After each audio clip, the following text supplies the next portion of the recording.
ilaykum. Cinquième question. Est-il permis d'utiliser le vinaigre d'alcool dans les plats que l'on cuisine? Cette question, ou disons la réponse à cette question, il faut dire que il y a depuis longtemps, depuis les premiers savants en islam, il y a une divergence en cette chose. Mais ce qu'il faut savoir au préalable et premièrement, c'est que si le vin est devenu vinaigre par lui-même, sans traitement, alors il n'y a pas de contestation quant à la licéité d'utiliser ce vinaigre qui provient du vin.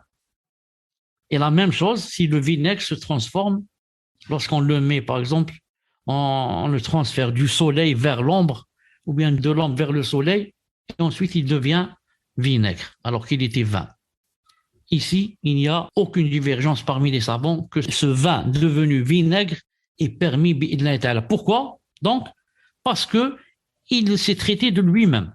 C'est pas nous qui avons été la cause. Je dis la cause, c'est-à-dire d'avoir ajouté des choses. Sinon, le fait de le changer du soleil vers l'ombre, on est la cause. Non. Mais si par contre le vin a été traité jusqu'à ce qu'il devienne du vinaigre, en y ajoutant des choses comme par exemple du vinaigre, ou bien du sel, ou bien des oignons, ou alors on le met sur le feu, on allume un feu, on le met dessus avec l'intention de le traiter, alors ce traitement est interdit.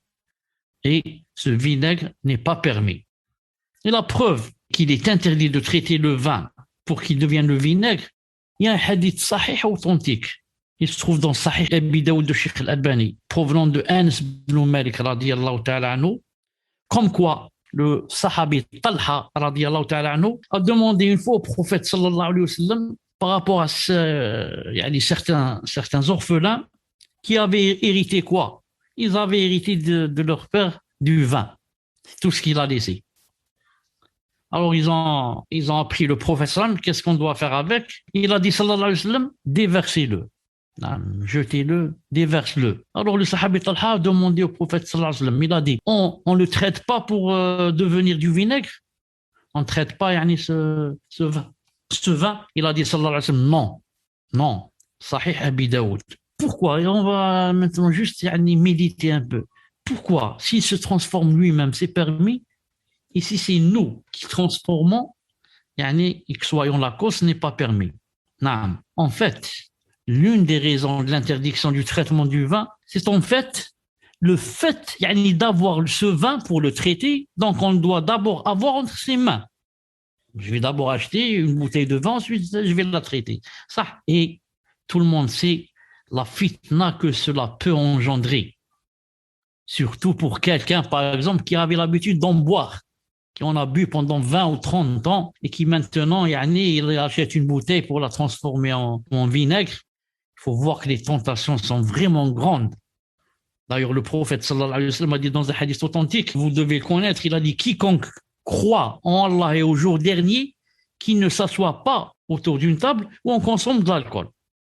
Donc, s'il y a une table et des gens sont en train de boire de la bière ou je ne sais pas quoi, on me demande de m'asseoir avec eux pour boire un café ou un thé, c'est haram. Pourquoi il a dit quiconque croit en Allah au jour dernier? Regarde, subhanallah. Si vraiment tu crois en Allah au jour dernier, c'est interdit de t'asseoir. Pourquoi? Pourtant, tu ne vas pas boire. Les tentations, les grandes tentations, naam, et la personne risque de boire. C'est pourquoi donc certains savants sont d'avis que si le vinaigre, à part le premier avis qui dit que s'il est traité de lui-même, c'est halal, il y a ce deuxième avis qui dit que si le vinaigre est traité par une tierce personne, c'est pas moi, c'est une autre personne qui a fait ça, il a traité, il a dit c'est permis. Pourquoi? Ils ont dit le risque de la fitna a disparu. Et Cheikh Ibn Uthaymin rahimahullah ta'ala est de cet avis, mais il a un peu montré qui c'est cette personne. Il a dit dans son livre Sharh Riyad Salihin, je pense que c'est dans Sharh Riyad Salihin ou bien Sharh al-Mumti', 1.432. Il a dit, Cheikh Ibn Uthaymin, d'autres ont dit il n'est pas permis que si le vin est traité par ceux qui croient que l'alcool est permis, comme les gens du livre et les juifs, c'est-à-dire les juifs et les chrétiens. Dans ce cas, alors, c'est permis, il est devenu pur. Mais s'il est traité par quelqu'un qui ne lui est pas permis, alors c'est interdit et impur. Il dit, c'est l'avis le plus proche, il dit, basé sur ceci, le vinaigre qui vient des juifs et des chrétiens est permis, il est pur. Parce qu'ils l'ont fait d'une manière qu'ils croient permise. Pour eux, ils disent c'est permis. Donc, ils ne sont pas empêchés de boire de l'alcool. Non. Donc, l'avis de Cheikh Ibn Uthaymin, si le vinaigre est traité de lui-même, c'est-à-dire, là, on a parlé de ça, c'est permis. Et deuxième cas, il faudrait, s'il est traité par une deuxième personne, il faudrait qu'il soit traité par des gens qui, pour eux, c'est permis de boire l'alcool, comme les chrétiens et les juifs. Il a dit, si c'est une autre personne, non. Alors que d'autres l'ont permis si c'est une autre personne, même ni juif, ni chrétien. Wallahu azza wa jal a'lam. Tfadal.